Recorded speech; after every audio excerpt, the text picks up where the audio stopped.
টি-20 world cup 2026-এ সেমিফাইনালের দৌড়টা বেশ ভীষণ রকমের রোমাঞ্চকর হয়ে উঠেছে। এই চারটি চ্যাম্পিয়ন্স দল এখন সবচেয়ে এগিয়ে রয়েছে।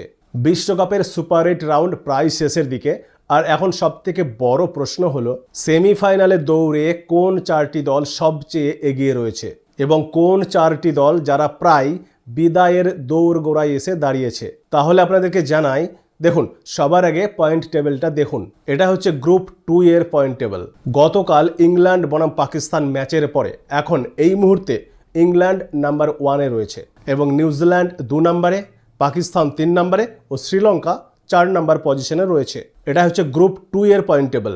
এখন যদি আমরা আমাদের ভারতীয় গ্রুপের পয়েন্ট টেবিলটা দেখি তাহলে দেখতে পাবো, অর্থাৎ গ্রুপ 1 এর পয়েন্ট টেবিল দেখলে দেখা যাবে ওয়েস্ট ইন্ডিজ 2 পয়েন্ট এবং +5 এর বেশি নেট রান রেট নিয়ে 1 নম্বর পজিশন হোল্ড করছে। সাউথ আফ্রিকাও 2 পয়েন্ট এবং +4 এর কাছাকাছি নেট রান রেট নিয়ে সেকেন্ড পজিশন হোল্ড করছে। ভারত নাম্বার 3-এ রয়েছে -3.80 নেট রান রেট নিয়ে, আর জিম্বাবুয়ে রয়েছে 4 নম্বরে -5-এরও বেশি নেট রান রেট নিয়ে। এখন সবচেয়ে বড় প্রশ্ন হচ্ছে, আগে যে ম্যাচগুলো আছে এইবারে শক্তিশালী দল অনুযায়ী কে এগিয়ে আছে, কে পিছিয়ে আছে, কে ইন এবং কে আউট জেনে নিন। সবার প্রথম ইংল্যান্ডকে হ্যাটস অফ।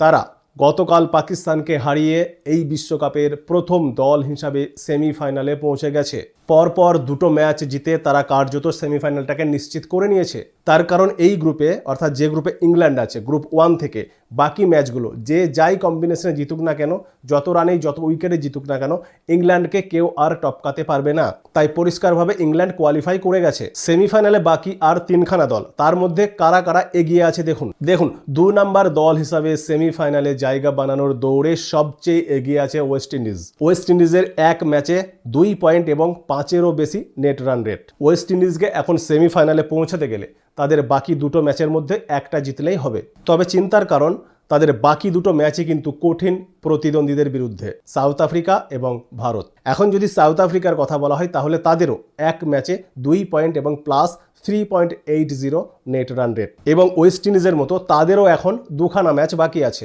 তবে দক্ষিণ আফ্রিকার একটা অ্যাডভান্টেজ হচ্ছে তাদের দুটো ম্যাচের মধ্যে একটা ম্যাচ এখনও জিম্বাবুয়ের বিরুদ্ধে বাকি আছে। জিম্বাবুয়ে কিন্তু এই টুর্নামেন্টে তুলনামূলক দুর্বল টিম, তাই সাউথ আফ্রিকার সেমিফাইনাল আমরা নিশ্চিত ধরে নিতে পারি। তবে সবার শেষে কিন্তু ক্রিকেট অনিশ্চয়তার খেলা, তাই 100% কনফার্মেশন খেলা শেষ না হলে কেউই দিতে পারবে না। তবে সাউথ আফ্রিকা দুটোর মধ্যে একটা ম্যাচ জিতলেই সরাসরি সেমিফাইনালে চলে যাবে। এখন প্রশ্ন হচ্ছে চতুর্থ দল কে হবে? নিউজিল্যান্ড, পাকিস্তান, শ্রীলঙ্কা এবং ইন্ডিয়া। নিউজিল্যান্ডের কাছে আছে 1 পয়েন্ট। পাকিস্তানের বিরুদ্ধে তাদের ম্যাচটা বৃষ্টির জন্য ভেস্তে গেছে। তবে তাদের জন্য একটা ভালো খবর হলো, তাদের সেমিফাইনালে পৌঁছানোর জন্য অন্য দলের উপরে নির্ভরশীল হতে হবে না। তারা তাদের বাকি দুটো ম্যাচ জিতলেই সেমিফাইনালে পৌঁছে যাবে। অন্যদিকে ভারত, পাকিস্তান, শ্রীলঙ্কা, জিম্বাবুয়ে, এদের অবস্থা কিন্তু খুবই কঠিন। ভারতকে তো জিম্বাবুয়ে এবং ওয়েস্ট ইন্ডিজ এই দুটো দলকেই হারাতে হবে, তার সাথে সাথে প্রার্থনা করতে হবে যেন সাউথ আফ্রিকা ওয়েস্ট ইন্ডিজকে হারায়। তা না হলে নেট রান রেট ভারতের জন্য বড় সমস্যা হয়ে দাঁড়াবে। অর্থাৎ ভারত এখনও অন্য দলের উপরে নির্ভরশীল বলা যেতে পারে। পাকিস্তানের অবস্থাও প্রায় একই রকম, তাদের অবস্থা খুবই কঠিন। তাদের 2 ম্যাচে 1 পয়েন্ট, বাকি আছে 1খানা ম্যাচ। কিন্তু সেটা জেতার পরেও তাদেরকে ইংল্যান্ডের উপরে নির্ভরশীল থাকতে হবে, তার কারণ ইংল্যান্ড যদি নিউজিল্যান্ডকে হারায় তবেই পাকিস্তানের সেমিফাইনালে যাওয়ার চান্সেস থাকবে।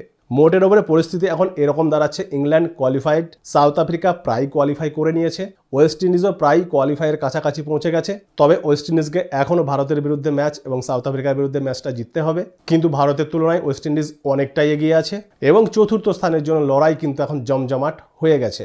আপনাদের মতে সেমিফাইনালে কোন চারটি দল খেলবে কমেন্টে অবশ্যই জানাবেন। Thank you everyone.